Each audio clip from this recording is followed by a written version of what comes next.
Halo, selamat pagi anak-anak hebat. Bertemu lagi dengan Bu Novi di hari Rabu 26 Agustus 2020 ini. Nah, pagi ini kita akan memulai hari dengan belajar materi IPA. Di pertemuan sebelumnya, kalian sudah belajar tentang adaptasi tumbuhan. Kita ingat kembali, adaptasi itu adalah kemampuan menyesuaikan diri yang dilakukan makhluk hidup untuk melestarikan jenisnya agar tidak punah. Nah, hari ini kita akan membahas adaptasi hewan. Nanti Bu Novi hanya akan memberikan adaptasi beberapa hewan.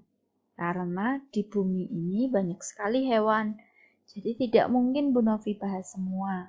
Sehingga jika nanti kalian menemukan hewan tertentu dan kalian tidak melihat dalam pembahasan video ini, kalian bisa mencari tahu sendiri. Nah, kita mulai ya anak-anak. Semangat belajar! Adaptasi makhluk hidup itu ada 3 cara atau 3 jenis. Yang pertama adalah adaptasi morfologi. Adaptasi morfologi itu adalah adaptasi berkaitan dengan bentuk tubuh makhluk hidup. Yang kedua adalah adaptasi fisiologi. Adaptasi fisiologi adalah proses adaptasi makhluk hidup berkaitan dengan fungsi kerja organ tubuhnya. Yang ketiga adalah adaptasi tingkah laku, yaitu adaptasi makhluk hidup terhadap situasi atau keadaan di lingkungan tempat tinggalnya. Seperti tadi yang sudah Bu Novi sampaikan, bahwa adaptasi morfologi itu berkaitan dengan perubahan bentuk organ tubuh makhluk hidup. Nah, untuk kali ini yang akan kita bahas adalah tentang adaptasi morfologi yang perubahan bentuknya itu adalah perubahan bentuk paruh dan bentuk kaki hewan. Contoh, adaptasi bentuk paruh pada burung. Yang pertama, bentuk paruh seperti ini. Bentuk paruh yang panjang, kuat, kelihatan kuat karena terlihat tebal ya anak-anak, dan runcing. Bentuk paruh ini biasanya digunakan untuk mencari serangga yang bersembunyi di pohon, di batang pohon, atau kulit pohon, atau di dalam lubang yang lubangnya itu di pohon. Nah, contoh hewan yang memiliki paruh seperti ini, panjang, runcing, dan kuat, itu adalah burung pelatuk. Burung pelatuk itu gambarnya seperti ini. Jenis yang kedua adalah seperti ini. Bentuknya panjang, runcing, tapi ukurannya lebih kecil daripada yang ini. Terlihat tidak kuat. Lebih kuat yang ini daripada yang ini. Nah, bentuk paruh seperti ini biasanya digunakan untuk mencari makanan berupa nektar. Nektar itu adalah sari bunga. Jadi yang ada di bunga menghisap nektar di bunga. Contoh burung yang memiliki paruh seperti ini adalah kolibri. Kolibri itu seperti ini anak-anak. Lanjut berikutnya. Bentuk paruh yang ketiga seperti ini. Paruhnya mempunyai kantong di bagian bawah atau bisa juga disebut paruh berkantong. Paruh berkantong ini memudahkan hewan ini ketika menangkap ikan di dalam air. Kita bisa lihat ini ada ikannya. Contoh hewan yang mempunyai bentuk paruh seperti ini adalah burung pelikan. Ini burung pelikan, anak-anak. Yang keempat adalah bentuk paruh seperti ini. Pendek, besar, dan runcing. Runcing ini. Kalau bahasa Jawanya lancip. Dengan bentuk paruh seperti ini, hewan ini akan lebih mudah dalam merobek mangsa. Merobek itu artinya mencabik-cabik mangsanya. Nah, biasanya hewan yang mempunyai bentuk paruh seperti ini adalah hewan pemakan daging. Contoh hewannya yaitu elang. Elang itu seperti ini. Lanjut. Bentuk paruh yang berikutnya adalah seperti ini. Panjang, besar, lancip. Bentuk paruh seperti ini memudahkan hewan ini untuk menangkap ikan, mencari ikan di rawa-rawa atau lumpur, daerah yang banyak lumpurnya. Contoh hewannya adalah burung bangau. Berikutnya adalah seperti ini. Kalian pasti tahu ini dan kenal ini hewan apa. Nah, bentuk paruh seperti ini biasa disebut dengan bentuk paruh sudu. S-U-D-U. Bentuknya pipih, lebar. Bentuk ini digunakan atau memudahkan hewan ini mencari makanan di dalam lumpur.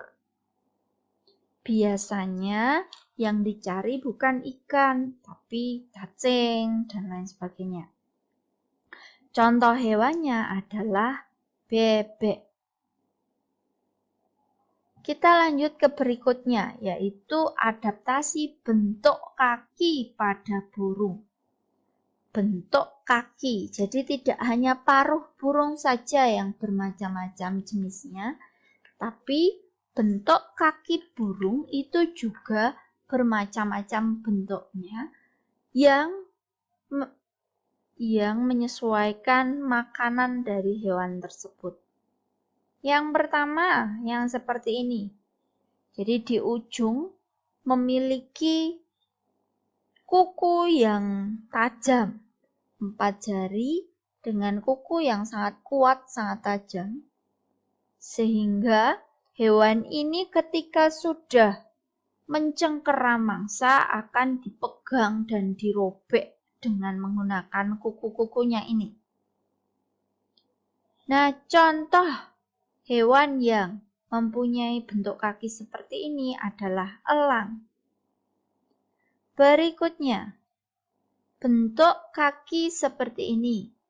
Memiliki 4 jari, tapi ukurannya kecil, tidak seperti di elang. Dan kukunya pun tidak panjang, tidak setajam miliknya elang. Kalau punya elang ini melengkung, jadi begitu dia mencengkram akan susah untuk lepas. Nah, sedangkan yang kedua ini, fungsi bentuk kaki seperti ini memudahkan hewan ini dalam hal bertengger. Bertengger itu ketika dia hinggap di dahan suatu pohon. Namanya bertengger, tidak hanya di pohon, di mana saja dia hinggap. Contoh burung yang memiliki bentuk kaki seperti ini adalah burung gelatik. Berikutnya bentuk kaki seperti ini. Memiliki kaki yang panjang, ini kaki. Kalau ini jari. Jari-jarinya memiliki sedikit selaput. Memiliki selaput tapi tidak menyatu jadi satu. Tetap sendiri-sendiri. Makanya kata-katanya adalah sedikit selaput.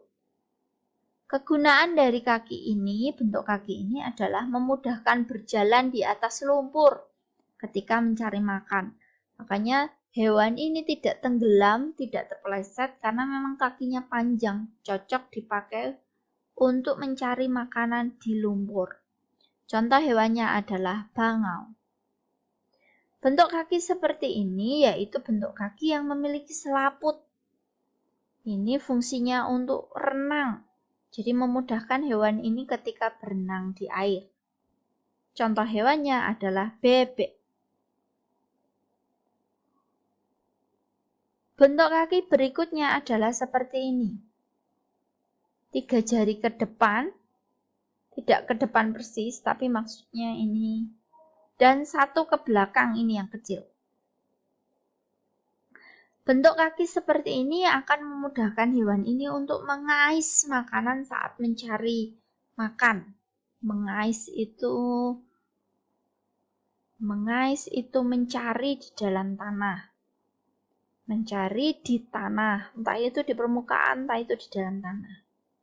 Nah, contoh hewannya adalah ayam. Terakhir adalah bentuk kaki seperti ini. 2 jari ke depan, 2 jari ke belakang. Ada kukunya panjang, melengkung, dan terlihat tajam. Bentuk seperti ini akan memudahkan hewan untuk memanjat pohon serta memegang makanan. Contoh hewannya adalah burung pelatuk. Berikutnya kita akan membahas tentang serangga. Ada beberapa kelompok serangga berdasarkan jenis makanannya. Dan yang membedakan antara jenis makanan yang satu dengan yang lain adalah bentuk mulut serangga. Kita lihat contoh berikut. Yang pertama adalah bentuk mulut seperti ini. Yang di sini seperti ada belalainya yang dapat digulung dan dijulurkan. Posisi seperti ini dalam posisi dijulurkan. Digulung ke atas juga bisa. Nah, bentuk mulut seperti ini digunakan untuk menghisap madu dari bunga. Jadi, di sini digunakan untuk menghisap. Kalau sudah digulung, yang seperti belalai ini digulung, kemudian dimasukkan ke dalam mulutnya. Bentuk mulut seperti ini disebut dengan tipe penghisap, yang dimiliki salah satunya oleh kupu-kupu. Bentuk mulut jenis kedua yaitu seperti ini. Bentuknya tajam, panjang. Nah, fungsi dari bentuk mulut seperti ini untuk menghisap cairan ke dalam mulutnya. Jadi di sini seperti jarum. Tipe atau jenis bentuk mulut seperti ini disebut dengan tipe penusuk yang dimiliki oleh nyamuk. Contohnya. Tipe yang ketiga atau jenis yang ketiga itu adalah seperti ini. Jadi ini seperti tirai. Tapi ini ada lidah panjangnya. Ini sebenarnya masih ke bawah, tapi karena terpotong sehingga tidak terlihat seutuhnya. Lidah yang panjang ini gunanya untuk menjilat makanan. Makanannya berupa nektar dari bunga. Nah, bentuk mulut seperti ini biasa disebut dengan tipe penjilat. Salah satu contoh hewannya adalah lalat. Yang terakhir adalah bentuk mulut seperti ini. Rahang ke belakang, ini rahang, ini kanan kiri ada, menembus atau memotong bagian hewan atau tanaman. Nah, bentuk seperti ini biasa disebut dengan tipe penggigit. Contoh hewannya adalah belalang. Itu tadi 4 tipe mulut serangga. Kita lanjut ke hewan yang lain. Oke, kita lanjut ke berikutnya, yaitu adaptasi hewan. Bu Novi yakin meskipun kita belum pernah ketemu secara langsung hewan ini, tapi kalian tahu ini hewan apa? Apa anak-anak? Ya, ini adalah unta.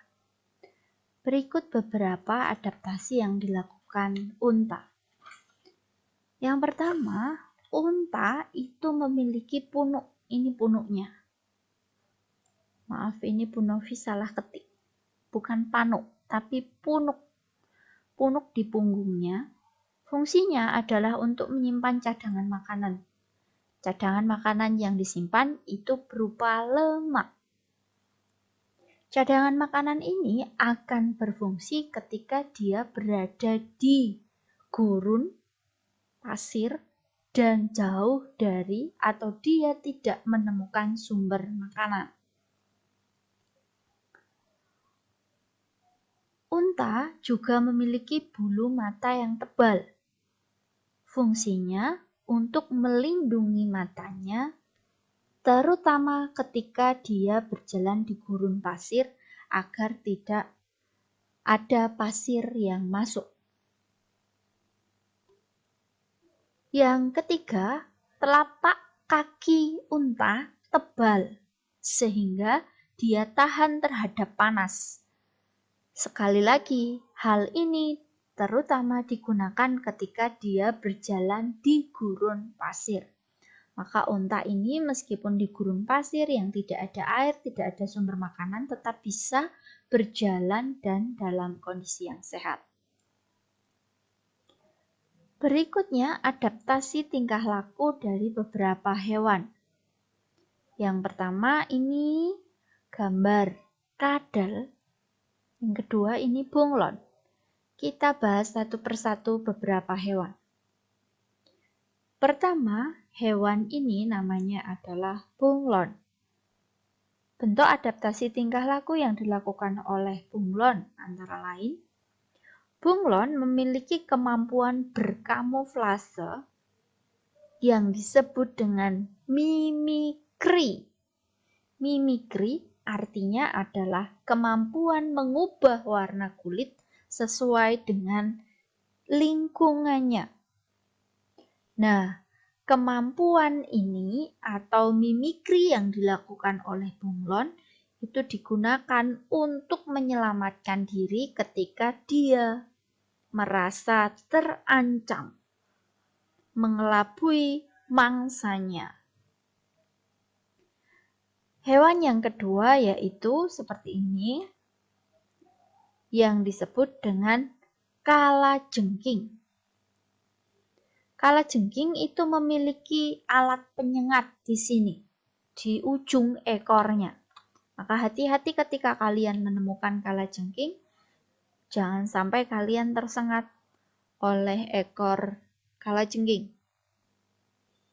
Hewan ini mengeluarkan racun atau bisa. Fungsinya adalah untuk melindungi diri. Jadi ketika dia merasa terancam, ketika dia merasa akan dimangsa oleh hewan atau makhluk hidup lain, dia akan mengeluarkan racun itu. Ketika mangsanya terkena racun, saat itu akan dia gunakan untuk melarikan diri. Yang ketiga adalah cumi-cumi seperti ini. Cumi-cumi, sotong, gurita itu sama cara adaptasinya. Dia mengeluarkan cairan hitam seperti tinta, seperti ini. Nah, cairan hitam yang dia keluarkan itu berfungsi untuk melindungi dirinya dari mangsa. Jadi ketika dia mengeluarkan tinta, cairan akan keruh oleh tintanya, saat itulah dia akan melarikan diri. Yang berikutnya seperti ini namanya adalah siput. Adaptasi yang dilakukan oleh siput yaitu dia memiliki cangkang. Cangkangnya ini biasanya berada di punggung bagian atas dan lebih besar daripada tubuhnya. Nah, cangkang ini merupakan tempat untuk berlindung.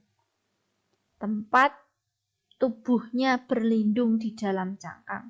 Terutama ketika dia merasa terancam atau dia ingin berlindung dari musuh atau cuaca.